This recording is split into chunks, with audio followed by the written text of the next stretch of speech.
Bienvenidos a Evidencias ESUD. Hoy analizamos a los 8 testigos. Aquí no hubo ángeles ni visiones, sino un examen puramente físico en un bosque de Nueva York. 8 hombres, granjeros y artesanos expertos en metales, sopesaron las planchas con sus propias manos. No fue una alucinación.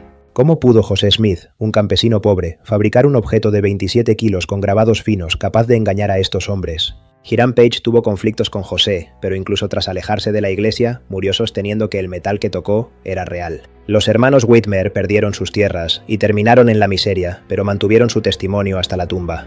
Hiram Smith murió defendiendo este registro. Samuel Smith se agotó hasta la muerte predicando su veracidad. Nadie muere por una mentira de hojalata. Es más fácil creer que las planchas existieron que aceptar una conspiración perfecta de 50 años. Su testimonio es tan sólido como el metal que tocaron. Esto es Evidencias Sud. Hasta la próxima. Imaginemos por un momento que entramos en la escena de un crimen. La típica cinta amarilla policial está puesta, los forenses están sacando fotografías por todas partes. Buscando huellas dactilares, analizando densidades, midiendo trayectorias. Exacto. En una escena así, lo que se espera es precisión material. O sea, es pura física. Una radiografía te muestra el hueso roto o intacto. Y bueno, no hay margen para la interpretación poética ahí. Claro, no hay espacio para fantasmas, ni intuiciones místicas, ni luces celestiales que te nublen el juicio, ¿verdad? Tal cual. Todo se reduce a lo tangible. El peso, la textura, la gravedad. Y cuando aplicamos esta lente forense a uno de los eventos fundacionales más famosos del siglo XIX, que son los testimonios de los llamados 8 testigos del Libro de Mormón, pues nos topamos con un problema logístico masivo. Bienvenidos a este nuevo análisis a fondo, por cierto, que hoy viene fuerte. Viene muy fuerte, sí. Porque la clave para entender el caso que exponen nuestras fuentes de hoy es la ausencia absoluta de elementos sobrenaturales en este evento en particular. O sea, 0 ángeles. 0. Si repasamos la historia de otras tradiciones o relatos religiosos, a menudo encontramos que los momentos cumbre están, envueltos en lo inefable. Hay ángeles descendiendo, personas que caen en trances profundos, visiones espirituales que alteran por completo la percepción de la realidad. Ya, lo típico de cerrar los ojos y ver una luz cegadora. Eso es. Pero en el episodio que analizamos hoy, la escena que describen los documentos es un examen técnico, rústico y puramente físico. O sea, un examen material. Ocurrió en un bosque del estado de Nueva York, a plena luz del día, sin humo, sin espejos y, sin cantos gregorianos de fondo para ambientar. Totalmente, a plena luz del día. Nuestras fuentes detallan que el fundador del movimiento, Joseph Smith, reunió a 8 hombres. Y estamos hablando de 4 miembros de la familia Whitmer, 3 de la familia Smith y un hombre llamado Hiram Page. Y lo que afirmaron no fue haber experimentado un despertar espiritual colectivo. ¿Qué va? Afirmaron haber sopesado con sus propias manos y examinado visualmente unas planchas de metal con grabados. O sea, hablan de levantar el objeto a pulso, de palpar las hojas metálicas individuales. Y de observar el detalle de las anillas que las unían. Lo cual transforma este relato en un rompecabezas histórico fascinante, ¿la verdad? Totalmente. Porque si eliminas lo sobrenatural, te queda un problema físico. Exacto. Si descartamos la intervención divina por un momento y también descartamos la sugestión mística, porque el relato no incluye ningún elemento de trance psicológico o hipnosis colectiva, la única vía lógica que le queda al análisis crítico es el engaño material. Claro, alguien tuvo que fabricar algo real. Alguien tuvo que construir un objeto y ponerlo directamente en las manos de esos 8 hombres. Vale, vamos a desgranar esto. Si seguimos la lógica de los escépticos y la teoría del engaño material, estamos hablando de fabricar un atrezo en toda regla. Un departamento de utilería digno de Hollywood, básicamente. Sí, es como pensar en uno de estos fraudes tecnológicos modernos, tipo Theranos, ¿sabes? La historia de Elizabeth Holmes, tela. O sea, ella vendía una máquina mágica que supuestamente analizaba sangre con una sola gota. Pero en la trastienda, los ingenieros sabían perfectamente que era una caja vacía de plástico con luces parpadeando. Y que los análisis reales se hacían en máquinas estándar de Siemens escondidas en el sótano. Exacto. El engaño dependía de una carcasa física que diera el pego. La pregunta para nosotros hoy es, ¿acaso este campesino del siglo XIX construyó un objeto falso, quizás, tallado en madera o fundido en plomo pintado, para estafar el sentido táctil de sus propios seguidores? Lo fascinante de esto es analizar el perfil de las víctimas, digamos, las personas que supuestamente fueron engañadas por este atrezo. Porque a quien engañas importa mucho. Claro, porque el éxito de una falsificación depende enteramente de quién la está evaluando. Y no estamos hablando de aristócratas encerrados en salones de la alta sociedad, ni de académicos que, se pasaban la vida entre tinteros y pergaminos en una biblioteca. Esta gente tenía callos en las manos. Eran granjeros y artesanos de la América rural, hombres que trabajaban físicamente de sol a sol. Pasaban sus jornadas forjando hierro, cortando madera con hachas, reparando carros y afilando herramientas pesadas. O sea, es que por la pura naturaleza de su oficio sabían distinguir instintivamente la densidad o la temperatura de algo. Exacto. Sabían la diferencia térmica y el peso exacto de los materiales que tocaban. Estaban acostumbrados a coger sacos de grano, herramientas de hierro forjado. Claro, sus manos eran su principal herramienta de supervivencia. A ver, no es el tipo de público al que le vas a colar una caja de madera pintada con purpurina dorada y decirle que es metal antiguo. Ni de broma. Lo tocarían y al instante sabrían que la densidad no cuadra, que el sonido al chocar no es metálico. Y los problemas técnicos para el supuesto falsificador se multiplican exponencialmente cuando mirabas los detalles específicos de las fuentes. A ver, cuenta, ¿qué dicen los detalles exactos del objeto? Pues mira, el objeto en cuestión se describe con un peso de casi 27 kilos. ¡Ostras! 27 kilos. Eso es casi lo que pesa un saco grande de cemento. Totalmente. Eso es una cantidad de peso muerto brutal para manipular. Además, estaba estructurado en finas hojas metálicas unidas por anillas en forma de D. Y se pasaban como las páginas de un libro, con grabados muy profundos y finos en cada lámina. Madre mía. O sea, si hubiera usado madera, el tacto y el sonido lo delatarían al primer roce. Al primer roce, sí. Y si hubiera intentado usar plomo para simular ese peso aplastante, se habría encontrado con otro muro de la física. Claro, el plomo pesa muchísimo, pero tiene sus pegas. Muchas. El plomo es blando, es maleable y deja un residuo grisáceo y sucio en las manos al manipularlo. Además, piensa en las anillas. Unas anillas de plomo se habrían deformado o roto inmediatamente por el peso de 27 kilos de láminas colgando. Se habrían dado de sí por la gravedad. Exacto. Y el sonido al pasar las páginas habría sido sordo, un clank ahogado, no el tintineo característico de una aleación dura de metal. Pero a ver, pongámonos en la mente del escéptico más duro, del que dice que todo fue un montaje físico. Quizás encontró la manera de conseguir cobre, bronce y algo de hojalata y, oye, construyó un artefacto convincente. Bueno, ahí nos topamos con un agujero negro en la logística. Joseph Smith era, en esa época, un trabajador agrícola sumamente pobre. Sí, las fuentes dicen que no tenían ni dónde caerse muertos. Literalmente. ¿Cómo financió un hombre sin dinero ni recursos 27 kilos de metal fino? Ya. Y más importante, ¿cómo se oculta el proceso de fabricación? Porque, a ver, forjar decenas de láminas metálicas, unirlas con anillas perfectas y grabarlas requiere un taller clandestino en condiciones. Es que requiere un taller de herrería completo. Necesitas un horno capaz de alcanzar temperaturas extremas, fuelles industriales, yunques pesados, martillos especializados y, sobre todo, un nivel de ruido constante. El ruido, claro. Clank, clank, clank, todo el día. Un proceso de fundición y forjado de esa magnitud habría alertado a todo el vecindario a kilómetros a la redonda. Estamos hablando de una zona rural y muy silenciosa. O sea, es una imposibilidad logística que requiere atribuirle a un joven campesino, sin educación técnica, unas habilidades de ingeniería metalúrgica dignas de un maestro orfebre europeo de la época. Tal cual. Y aun asumiendo por un segundo que logró este milagro de la falsificación en completo secreto... Que ya es asumir, ¿eh? Sí, es mucho asumir. Pero si logras engañar a 8 personas, o peor aún, si las haces cómplices de la fabricación de este atrezo, tu vida y tu reputación dependen vitalmente de que nadie abra la boca.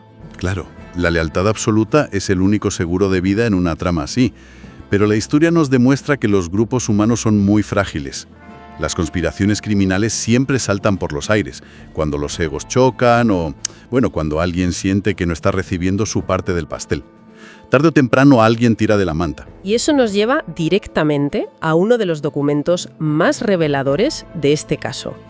La historia de Hiram Page, que era uno de esos 8 hombres. Aquí es donde la cosa se pone realmente interesante, lo digo ya. Es que es fascinante. Las fuentes muestran que Page no era un seguidor dócil que simplemente asentía a todo lo que dictaba el líder. Para nada. La dinámica del grupo experimentó una ruptura gravísima. Espera, esto hay que detallarlo bien para la gente que nos escucha. ¿Qué causó esa ruptura? Porque en cualquier grupo cerrado, desafiar al líder suele ser el principio del fin. Pues para entender el mecanismo de esta ruptura hay que contextualizar un poco el siglo XIX rural. En esa época, la magia folclórica y las creencias en objetos con propiedades reveladoras eran muy comunes. Hiram Page encontró una piedra que él identificó como una piedra vidente. Vale, una piedra vidente. Sí. Y en su cosmovisión, él creía que este objeto le permitía canalizar revelaciones divinas de forma independiente. Así que empezó a dictar sus propios mandamientos y a ganar influencia dentro de la misma congregación. O sea, le estaba haciendo la competencia directa al líder. Exactamente. Estaba desafiando frontalmente la autoridad de Joseph Smith y la jerarquía que se había establecido. Un choque de trenes monumental por el control del grupo, vaya. Fue un choque frontal. Y Smith no ignoró el problema. Confrontó a Page públicamente. El resultado de ese enfrentamiento fue una humillación devastadora para Hiram Page. Me lo imagino. Su supuesta piedra vidente fue declarada falsa ante toda la comunidad y sus revelaciones fueron desautorizadas por completo. Fue un golpe bajo a su ego, fíjate, frente a sus amigos, su familia y las personas que él mismo intentaba liderar. Imagina la ira de ese momento. O sea, el resentimiento debe haber sido asfixiante. Te acaban de llamar impostor a la cara y te han destruido públicamente. Psicológicamente, a ver, este es el punto de ebullición donde cualquier cómplice se venga. El momento perfecto para hundir al otro. Claro. Si Page sabía que las planchas originales eran un fraude de hojalata que él mismo ayudó a encubrir o a cargar, este era su gran momento. Tenía en la mano el botón nuclear para limpiar su nombre y destruir a la persona que lo acababa de humillar. Solo tenía que decir la verdad. Exacto. Solo tenía que decir, oye, mi piedra es falsa. Pues que sepáis que el libro de este señor es una caja de metal barato que guardamos en un pajar. Y podría haber destruido todo el movimiento en una sola tarde. Era la venganza perfecta. Y además le habría dado un estatus de héroe y delator público ante los críticos locales que, bueno, estaban ansiosos por encontrar pruebas de que todo era un fraude. Le habrían hecho la ola en el pueblo. Totalmente. Pero el registro histórico muestra que no lo hizo.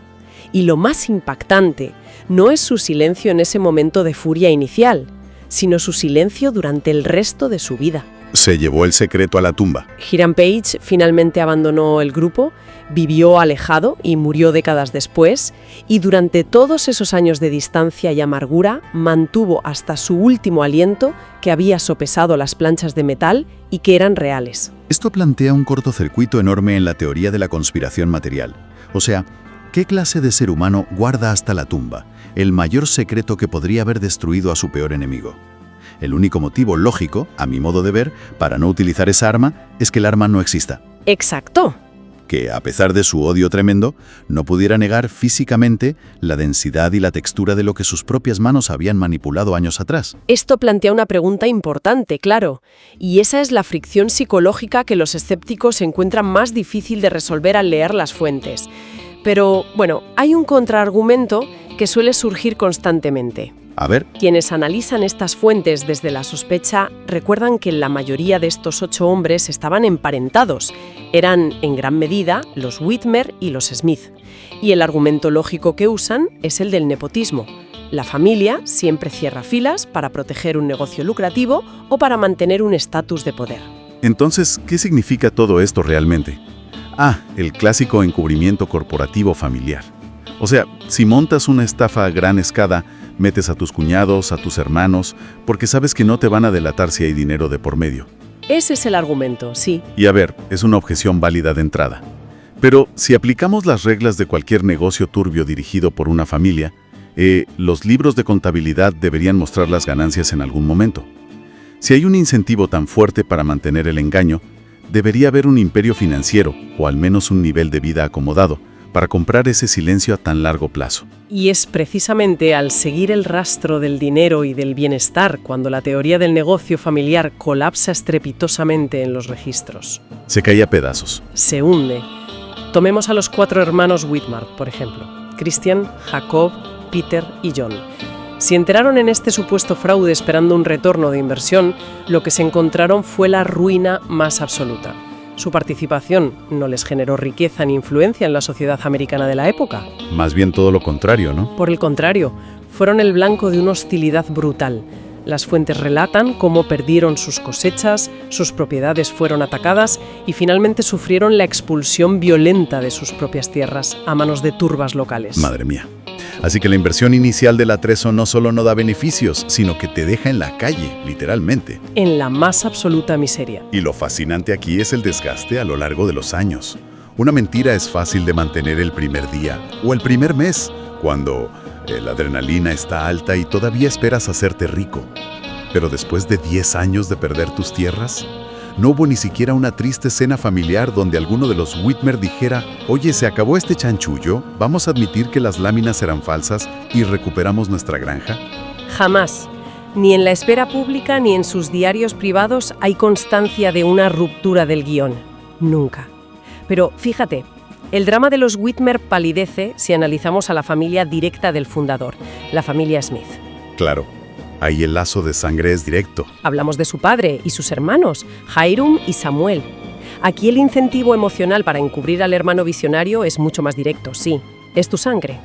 Pero las consecuencias fueron literalmente de vida o muerte. Hay que hacer una distinción crucial aquí, porque alguien que nos está escuchando podría decir, vemos a miembros de sectas morir por mentiras todo el tiempo. Mira a los de Heaven's Gate en los 90, que se suicidaron esperando que un cometa trajera una nave espacial.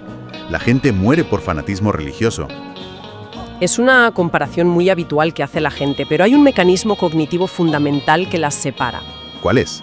En casos como el de Heaven's Gate, los miembros morían por una creencia teológica, algo invisible, espiritual e inverificable que esperaban encontrar tras la muerte. Un acto de fe ciega. Exacto. Pero en el caso de la familia Smith, estamos hablando de testigos materiales. Si Hiram o Samuel ayudaron a fabricar unas placas de metal en el granero de su casa, ellos sabían con certeza física, empírica, que no había nada divino ahí.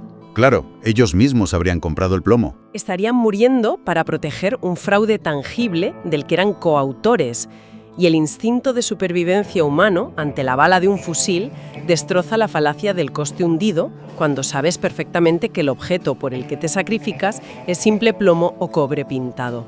Especialmente cuando las balas empiezan a volar de verdad, que no es una metáfora. No. El caso de Hiram Smith es probablemente el clavo final en el ataúd de la teoría de la conspiración familiar. Cuéntanos cómo fue eso. Las circunstancias de su muerte son escalofriantes y están muy bien documentadas en las fuentes. Hiram no murió de viejo en una cama cómoda rodeado de los suyos. Fue acribillado en la cárcel de Carthage. Una turba armada con rostros pintados asaltó la prisión. Imagina esos últimos segundos, los disparos atravesando la pesada puerta de madera, el humo de la pólvora llenando la habitación, los gritos. En ese preciso instante, frente a la muerte inminente, Hiram tenía la salida de emergencia definitiva. O sea, si todo era una estafa fabricada por su hermano en el garaje de casa, bastaba con gritar por la ventana a los atacantes. Podría haber dicho, todo es mentira. Yo vi cómo fabricaba las planchas, yo le ayudé a pulirlas. Deteneos, reniego de todo. Habría sido la admisión de culpa que la turba y los políticos locales llevaban años y años esperando. Es que le habrían perdonado la vida al instante a cambio de poder publicar esa confesión en todos los periódicos del país. Habría sido la exclusiva del siglo. Seguramente, pero eligió el plomo de las balas de la turba sobre confesar que las planchas eran de plomo. Qué frase más dura, pero es verdad. Eligió no desdecirse. Murió en esa habitación afirmando hasta su último aliento la autenticidad del registro metálico. Y el destino del hermano menor, Samuel, ilustra otro tipo de sufrimiento. La agonía prolongada. El hermano pequeño, sí. ¿Qué le pasó a Samuel? Pues Samuel fue enviado como misionero para predicar este registro, pero sin apoyo financiero, cero. Las fuentes lo describen recorriendo caminos embarrados, a pie, sin un céntimo en el bolsillo, durmiendo a la intemperie bajo tormentas brutales y pasando un hambre crónica tremenda. Y esto, fíjate, me lleva a pensar en cómo funciona la lealtad familiar en el mundo real, en el día a día. O sea, si tu hermano pequeño rompe la ventana del vecino con un balón, pues tú lo encubres frente a tus padres. Claro, es lo normal. Bronca. Pero la lealtad tiene una frontera infranqueable en la psique humana. Ningún ser humano racional acepta dormir en el barro congelado, sufrir desnutrición, ver cómo asesinan a tiros a sus hermanos mayores y someter a sus propios hijos a la miseria crónica, simplemente por no admitir que su hermano fabricó un atrezo teatral hace 15 años. No tiene sentido. Es que mantener el secreto de un jarrón roto es una cosa, vale, pero inmolar a toda tu descendencia por un trozo de cobre fabricado en un granero viola cada instinto de preservación de nuestra especie. El chico de Samuel demuestra hasta qué punto llegó ese desgaste inhumano. Tras sobrevivir milagrosamente a las turbas que asesinaron a sus hermanos en Carthage, fue perseguido a caballo. El esfuerzo físico de huir a la intemperie destrozó su sistema inmunológico y, bueno, su cuerpo simplemente se apagó. De puro agotamiento. Murió apenas un mes después del asalto a la cárcel, exhausto, pero sin haber negado jamás ni una sola vez lo que experimentó en aquel bosque. Estamos hablando de un nivel de coherencia que desafía cualquier modelo de comportamiento criminal o conspirativo que conozcamos. Y ojo, las fuentes nos obligan a ampliar la perspectiva, porque no solo tenemos los relatos oficiales o las declaraciones públicas formales. No, tenemos algo mucho más peligroso para un mentiroso empedernido, el papel privado. Exacto. Ese es el verdadero archivo de la verdad, donde la gente se confiesa. Así es. A lo largo de los años, los historiadores, y aquí incluyo tanto a defensores como a críticos feroces del movimiento, han escudriñado 50 años de documentación. Han examinado diarios íntimos bajo la luz de las velas, cartas personales enviadas a esposas, misivas confidenciales entre amigos que se habían distanciado con los años. Cajas y cajas de papeles. Miles de páginas escritas a lo largo de décadas por 11 hombres, porque recordemos que son los 8 de nuestro caso de hoy, más 3 testigos de un evento anterior relacionado. Ah, vale.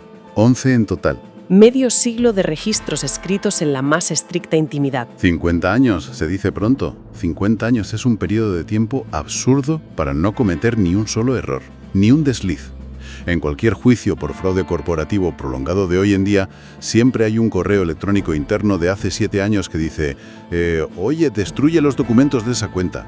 O esta máquina no funciona, tenemos que mentir a los inversores. Siempre hay un rastro de culpa. Siempre. Alguien se va de la lengua. Sin embargo, en todos esos archivos históricos de estos 11 hombres no existe un solo «vaya, nos han pillado». No hay una nota a pie de página arrepentida en un diario. No hay un desliz de resentimiento en una carta privada de Hiram Page a un viejo amigo diciendo «tú y yo sabemos lo que realmente pasó en ese bosque con aquel trozo de metal». Nada de nada. Hay un silencio sepulcral respecto a cualquier tipo de fabricación o engaño. Lo único que encontramos repetido, de forma casi monótona en su constancia, es la afirmación inamovible sobre el peso, la textura y la existencia física del metal grabado. Fíjate, si conectamos esto con el panorama general, la navaja de Occam se vuelve un tanto incómoda de aplicar aquí. Sí, si conectamos esto con el panorama general, la cosa cambia mucho. Porque frente a estas fuentes, la lógica nos deja sinceramente entre la espada y la pared. O bien, el objeto existió de manera independiente, obligando a esos hombres a enfrentarse a su realidad material por encima de sus odios internos y sus divisiones. O tenemos que creer en la existencia de una conspiración absolutamente impecable, compuesta por 11 individuos, muchos de ellos empobrecidos, divididos por el orgullo, expulsados de sus hogares y enfrentados a punta de pistola, que, asombrosamente, mantuvieron un guión orquestado sin fisuras durante 50 años de correspondencia diaria. Lo cual requiere más fe en la perfección de la psicología criminal que aceptar la premisa de que simplemente describían lo que veían y tocaban en aquel bosque. Es una reflexión muy profunda sobre la naturaleza humana y el engaño, desde luego. Y mira, esto me deja con un pensamiento final. Algo bastante provocador para que quienes nos escuchan lo mastiquen por su cuenta esta semana. A ver, dispara. Aplicando esta historia del siglo XIX a nuestra realidad de hoy en día, pensemos en esa conspiración hipotética de 11 personas aguantando la presión, la ruina económica y la muerte para proteger un simple secreto táctil.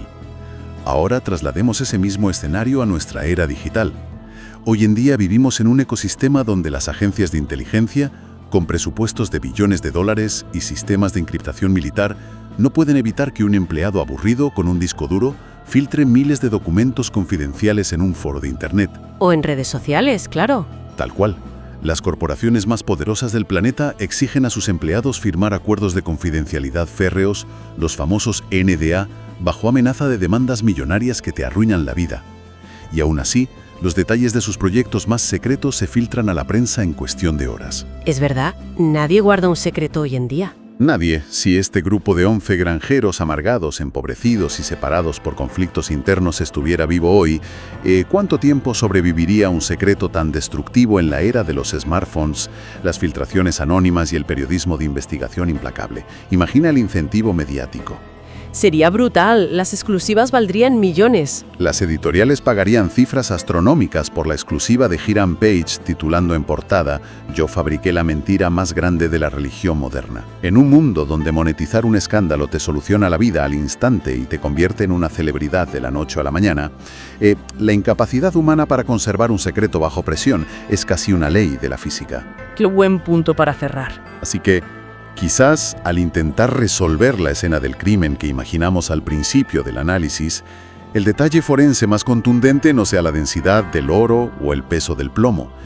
A veces, la prueba más irrefutable de que algo sólido existió no es lo que los testigos ganaron, sino lo que perdieron manteniéndose firmes en una historia sin una sola fisura durante medio siglo. Es una reflexión sobre la naturaleza del engaño frente a la experiencia tangible que, rompe los esquemas de cualquier análisis histórico. Ha sido un placer diseccionar las piezas de este puzzle material hoy. Hasta la próxima en nuestro próximo análisis a fondo.